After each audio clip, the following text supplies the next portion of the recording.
Assalamualaikum warahmatullahi wabarakatuh. Waalaikumsalam warahmatullahi wabarakatuh. Masya Allah. Alhamdulillah. Allahumma salli ala Sayyidina Muhammad wa ala ali Sayyidina Muhammad. Sahabat-sahabatku semua yang kucintai karena Allah SWT, pada siang hari yang berbahagia ini saya ditemani oleh Ustadz yang tidak asing lagi, yang sering muncul di channel YouTube saya. Alhamdulillah, beliau adalah Ustadz Abu Najmi, dan beliau juga dalam kesempatan kali ini mewakafkan waktunya ya untuk berbagi ilmu kepada saya dan tentunya kepada kita semua yang menonton ini juga. Dan ini santai ya Ustadz ya. Siap. Kita sapa dulu Ustadz Abu Najmi. Assalamualaikum Ustadz. Waalaikumsalam warahmatullahi wabarakatuh. Gimana kabarnya Ustadz sekarang? Alhamdulillah sudah agak baikan. Sudah agak baikan. Berarti kemarin Ya sempat ini disuruh istirahat mungkin, tapi tetap saja tak istirahat. Masya Allah. Apa kegiatan kesibukan sehari-hari Ustadz sekarang? Ya, kesibukan keutamaan dakwah. Masya Allah. Dakwah li istiqnafil hayah al-islamiyah, untuk melanjutkan kehidupan Islam. Masya Allah, luar biasa jawaban beliau ya. Baru awal nih kan, udah ngeri jawaban beliau, udah tinggi gitu, bahasanya gitu ya. Masya Allah. Baik, siang hari ini kita akan membahas seputar akidah Ustadz. Ya, Baik. Insya Allah. Apa itu akidah? Pengertiannya apa, keutamaan akidah apa, yang membatalkan akidah apa, fungsi akidah apa, dan itu nanti akan diterangkan oleh beliau Ustadz Abu Najmi. Tidak panjang dari saya, mari kita simak, mari kita dengarkan penjelasan dari Ustadz Abu Najmi kepada Al-Ustadz. Kami persilahkan Ustadz. Baik. A'udzubillahi minasyaitonirrajim. Bismillahirrahmanirrahim. Assalamualaikum warahmatullahi wabarakatuh. Waalaikumsalam warahmatullahi wabarakatuh. Alhamdulillahi rabbil alamin, wassalatu wassalamu ala asrafil anbiya'i wal mursalin wa ala alihi wa sahbihi rasulillahi ajma'in. Ashhadu an la ilaha illallah wa ashhadu anna Muhammadan abduhu wa rasuluh. Allahumma salli ala sayyidina Muhammad wa ala ali sayyidina Muhammad. Assalamu alayka ya Rasulullah. Baik teman-teman, saudaraku yang dimuliakan oleh Allah Subhanahu wa taala, membahas akidah itu adalah perkara yang paling penting buat manusia. Perkara yang paling penting. Mengapa Ustaz? Ya, ketika kita ingin memahami Islam, maka Islam itu kerangka besarnya dua. Jadi bangunan Islam itu secara garis besarnya dua. Yang pertama adalah akidah, kemudian yang kedua adalah syariat. Inilah yang harus dipahami oleh setiap manusia, khususnya itu setiap muslim. Akidah dan syariat. Ya, akidah itu adalah keyakinan, syariat itu adalah amaliyah, amalannya. Ya. Jadi kalau kita lihat fakta dan realitas hari ini, kemunduran kaum muslimin hari itu yang pertama adalah faktornya akidah. Lemahnya akidah umat Islam sehingga tidak utuh dalam beriman. Jadi kenapa? Karena iman itu dia harus sampai mencapai derajat tasdikul jazim. Harus 100. Berapa itu 100? 100. Saya juga nggak tahu. Harus 100%. 100%. Jadi iman itu harus 100%. Ya, tidak boleh kurang. 0,000% itu tak boleh. Berarti harus full 100%. 100% akidah. Jadi maka penting kita memahami, penting kita kaji kembali akidah itu, kemudian melahirkanlah keimanan. Nah, yang pertama adalah kita harus paham apa sebenarnya tujuan Allah Subhanahu wa taala atas penciptaannya. Berarti Allah menciptakan manusia ini, Allah punya tujuan. Punya tujuan. Berarti kita harus menyadari bahwa hubungan antara kita dengan Allah itu hubungan antara khalik dengan makhluk. Allah dengan makhluk. Nah, ini kita harus pahami dulu, kita dudukkan. Tanpa itu kita sadari, maka sudah pasti kehidupannya akan dipenuhi dengan nafsu. Hidupnya akan lalai. Nah, itu kan. Maka harus mencari jawaban yang pasti benar. Kalau kita ini menjawab salah, dia lalai, apalagi tak mau menjawab. Iya. Salah satu orang tak mau menjawab itu apa? Orang yang tak mau belajar agama itu tak mau menjawab itu. Atau orang yang belajar agama tapi menggunakan kaidah yang masih menyesatkan, melalaikan, apa itu? Yang penting belajar, yang penting ngaji gitu kan. Kalau yang penting ngaji berarti dia nggak penting benar atau salah. Nah ini Penting kan, ngaji aja. yang penting ngaji aja. Paham nggak paham itu nggak ada masalah lah gitu kan. Yang penting sudah duduk majelis ilmu kan sudah dapat pahala gitu kan. Nah itulah yang pertama yang harus kita pahami itu kan, sebenarnya apa tujuan manusia hidup di dunia ini. Coba kita tanya kepada diri kita sendiri kan, apakah tujuan kita ini mencari makan, ya kan, kemudian mencari kekayaan, Ada juga mencari jodoh. atau untuk bersenang-senang, ya kan, atau untuk mencari popularitas, iya kan, supaya terkenal, ya kan, nah, itu. Atau ingin menguasai dunia dan seterusnya. Nah itu kan, apakah jawaban itu benar? Kira-kira ada nggak jawaban yang pasti benar? Apa ya? Nggak ada, Ustaz. Hah? Harus ada jawaban pasti Harus benar. ada. Kalau tidak ada, berarti Allah itu zalim terhadap hambanya. Nah ini kan, maka yang harus kita pahami adalah tujuan Allah Subhanahu wa taala menciptakan manusia tentu mempunyai tujuan. Ya, apa yang diinginkan oleh Allah Subhanahu wa taala, dan kemudian itu harus menjadi tujuan manusia tadi itu supaya match, supaya ketemu dia. Nah, lalu bagaimana kita ingin mengetahui kebenaran itu? Kira-kira Allah sudah memberikan informasi enggak? Kalau kita ingin mencari kebenaran itu, dalilnya itu bagaimana mencari? Apakah mencari kebenaran itu dari manusia? Bisa enggak? Kebenaran itu dari manusia lahirnya? Nggak bisa. Tidak bisa. Berarti kebenaran itu dari mutlak dari Wahyu, dari ya? Allah, ya kan? Jadi manusia itu mencari informasi kepada siapa? Harus kepada pencipta, ya kan? Mencari informasi kepada yang menciptakan kita, gitu kan? Kemudian kira-kira pencipta tadi itu memberikan informasi tidak terkait dengan tujuannya? Memberikan. Ya? Memberikan kan? Atau pencipta nggak memberikan informasi sama sekali? Antum percaya yang mana? Nggak mungkin, pasti Ya, memberikan. pasti memberikan. Nah inilah dasar keyakinan dulu kan kita bangun. Jadi orang yang bertakwa itu tidak ada keraguan sedikit pun. Berarti orang bertakwa Orang tuh bertakwa yakin 100%. Ya, berarti kalau dia nggak yakin 100%, maka diragukan ketakwaannya. Nah ini membedakan antara takwa dengan yang tidak tadi itu kan. Orang yang bertakwa dia akan mengambil semuanya, mengambil semuanya informasi itu dari Al-Quran, gitu kan, dari Rasulullah Sallallahu Alaihi Wasallam. Berarti kalau ngambil informasi dari selain Al-Quran, Ya nggak benar. Nggak benar. Ya, informasi yang mengambil dari manusia. Sementara manusia itu tempatnya salah. Bagaimana mungkin dia ingin mengetahui kebenaran yang hakiki? Maka benar salah itu mutlak dari Allah. dari Allah. Apa yang dibenarkan oleh Allah maka wajib kita membenarkan. Apa yang menurut Allah itu salah maka wajib kita ini untuk menyalahkan dan menjauhinya. Gitu kan? Lalu informasi mana? Kita buka Al-Qur'an. Apa sebenarnya tujuan Allah untuk menciptakan manusia?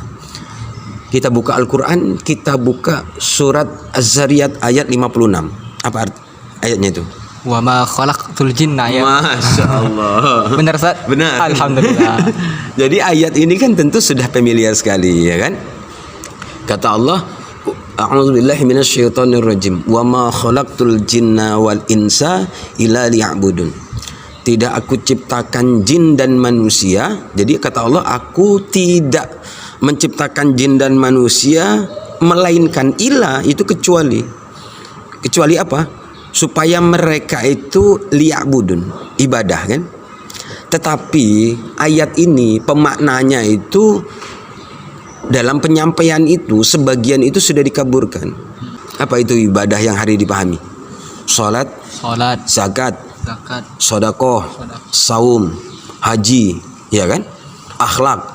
Nah itu. Jadi hanya seputar itu saja yang dijelaskan. Jadi seolah-olah umat Islam itu hari ini sudah selesai dia menjalankan agamanya. Kenapa? yang saya sebutkan tadi itu sudah dilaksanakan, ya kan? Sholat sudah, Baca zakat Quran sudah, baca Al-Quran sudah, infak sudah, terus haji Salat sudah, duha, ya, saum sudah, seolah sudah selesai. Ini bahayanya ketika kita menyampaikan dalil Al-Quran itu kemudian tidak menyertakan keutuhan dalam pemahamannya, ini bahaya. Nah, itu kan Berarti sehingga belum selesai Ustaz. Belum. Sholat, puasa belum selesai. belum. Dan itu kurang lebih hanya 10% saja di dalam Al-Quran. Wow, 10%. 10%. Berarti masih banyak yang belum dong. 90% kan? Wih, banyak betul Ustaz. Apa itu Ustaz? Nah, itu 90%. kan. Jadi fardu ain di dalam Al-Quran itu hanya 10%, sisanya itu fardu kifayah. Oh, fardu kifayah. Nah, fardu kifayah itu yang dipahami juga hanya persoalan apa? Ngurus Sholat mati, sholat jenazah. Ya kan? Ngurus kematian. Ngurus kematian saja. Jadi seolah-olah fardu kifayah itu harus hanya seputar orang mati saja kan. Yang lain tidak. Itu makanya kita buka Al-Quran, kita kaji dan kita pahami secara benar, sungguh-sungguh. Lalu kemudian Allah menunjukkan jalan yang benar agar sampai apa yang diinginkan oleh Allah Subhanahu wa taala tadi itu. Maka kata budun itu dari kata abdi, berarti hamba. Berarti tidak aku ciptakan jin dan manusia melainkan atau kecuali untuk menghamba kepadaku. Berarti penghambaan itu apa? Ketundukan kan? Tunduk patuh kan? Ketundukan, kepatuhan, Pasrah. kepasrahan, totalitas. Ya itulah dia. Ini konsep keimanan namanya, konsep akidah. Berarti kepatuhan, ketundukan, penghambaan, totalitas kepada Allah Subhanahu wa taala. Ketika diseru oleh Allah dia nggak punya pilihan, gitu maksudnya hamba tadi. Seperti misalnya Allah katakan innama kana qaulal mu'minina idza du'u ilallahi wa rasulih liyahkuma bainahum. Kata Allah di situ sesungguhnya orang-orang mukmin, orang-orang yang beriman, jika diseru oleh Allah dan Rasulnya, liyahkuma bainahum, agar dia itu mengambil hukum, menjalankan kehidupan di dunia ini, mengambil risalahnya Rasulullah gitu kan, yaitu Al-Quran kan. Al-Quran dan Sunnah. Apa jawabannya? Sami'na Wa ata'na. Nah itu kira-kira kita muhasabah ini. Sudah belum kita di sami'na wa ata'na kepada Allah? Belum Ustaz ya. Nah itu berarti kan bahaya ini. Kalau misalnya kita ini mati besok gitu, bagaimana keselamatan kita itu? Berarti ini sesuatu yang paling penting. Kenapa? Yang paling pasti itu adalah kematian. Maka kita menyiapkan itu, menyiapkan persiapan kematian dengan apa? Dengan kepasrahan totalitas kepada Allah. Berarti kita ini hubungan antara Khalik dan makhluk. Berarti kepada hubungan Allah kepada hamba. Berarti kita ini posisi hamba, tak merdeka dia. Kalau sudah diperintah ya sudah siap saja gitu. Nurut aja. Gitu. Nurut saja. Perintahnya itu di mana kita ketahui? Dari Al-Quran. Al-Quran.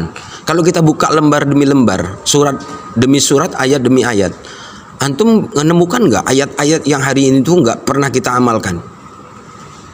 Banyak kan? Banyak Ustaz. Lalu bagaimana tentang penghambaan tadi itu?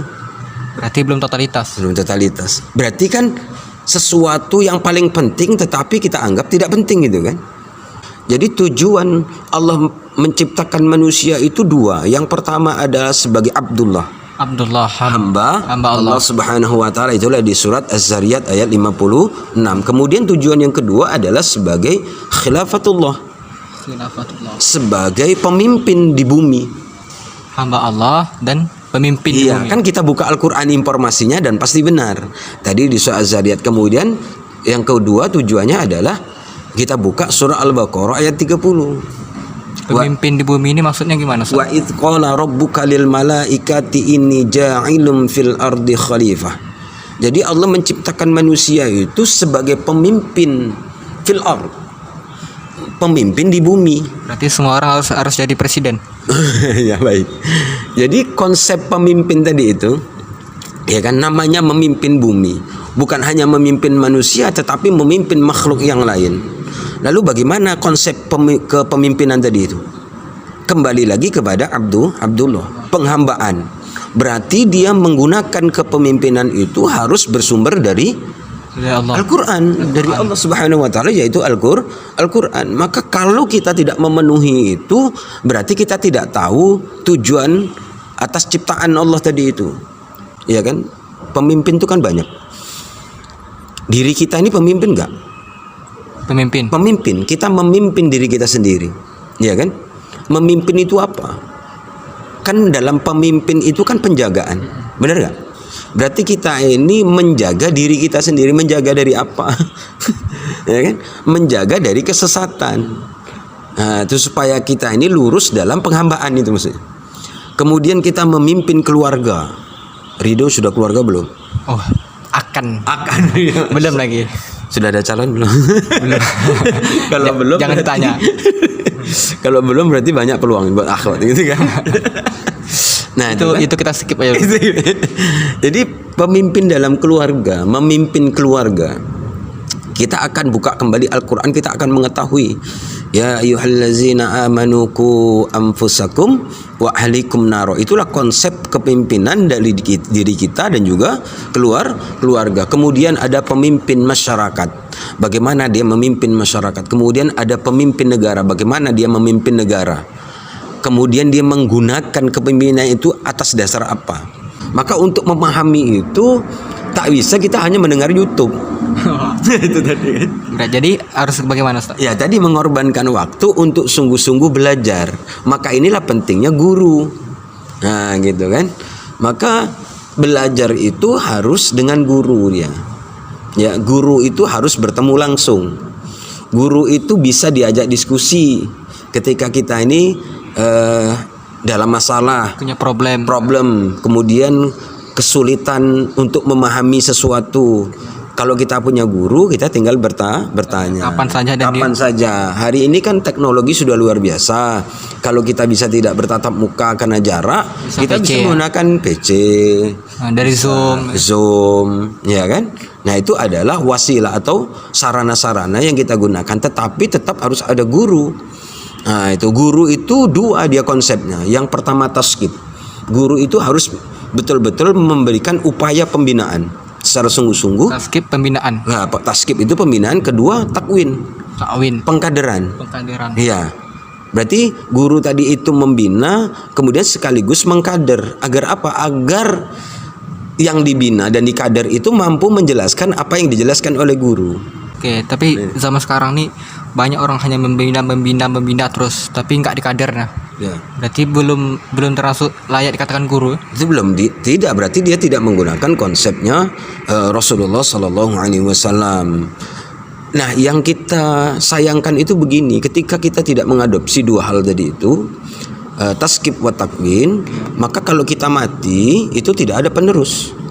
Nah, gitu. Misalnya kalau saya tidak menggunakan konsep dua tadi itu, tak ada pengkaderan, maka kalau saya matilah ilmu itu. Oh iya. Ya kan? Iya, Tapi begitu. kalau saya menggunakan konsep yang hari ini kita lakukan, misalnya saya mati, Ridho masih bisa meneruskan dakwah. Dakwah, itulah perlunya pengkaderan tadi, Ustaz. Pengkaderan tadi itu, maka dia tidak akan mati terus.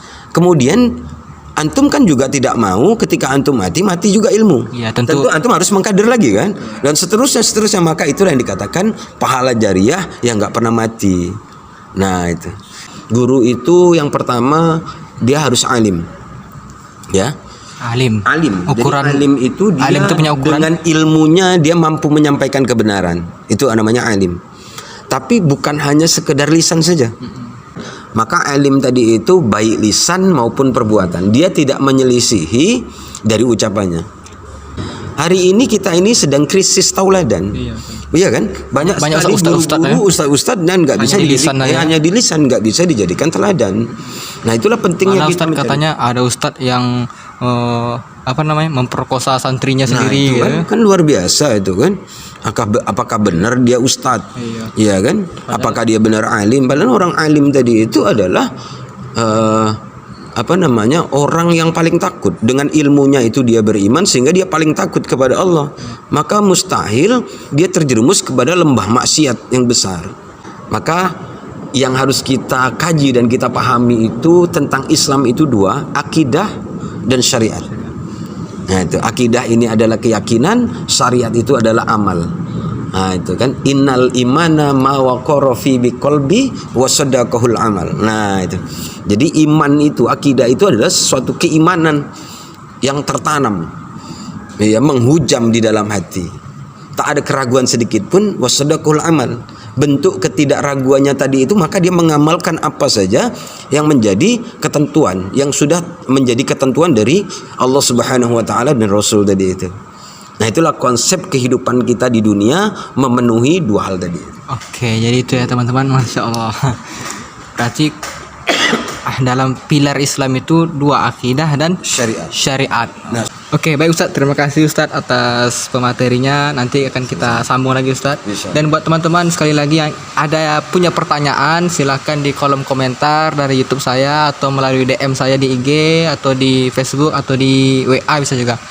Mungkin itu saja Ustadz pada siang hari ini kita cukupkan. Terima kasih Ustadz atas waktunya Ustadz berikan kepada kami semua. Semoga ilmunya bermanfaat dan bisa kami amalkan, kami terapkan gitu Ustadz. Amin ya Allah. Demikian kita tutup dengan doa kafaratul majelis. Subhanakallahumma wa bihamdika asyhadu an la ilaha illa anta astaghfiruka wa atubu ilaik. Wassalamualaikum warahmatullahi wabarakatuh. Waalaikumsalam.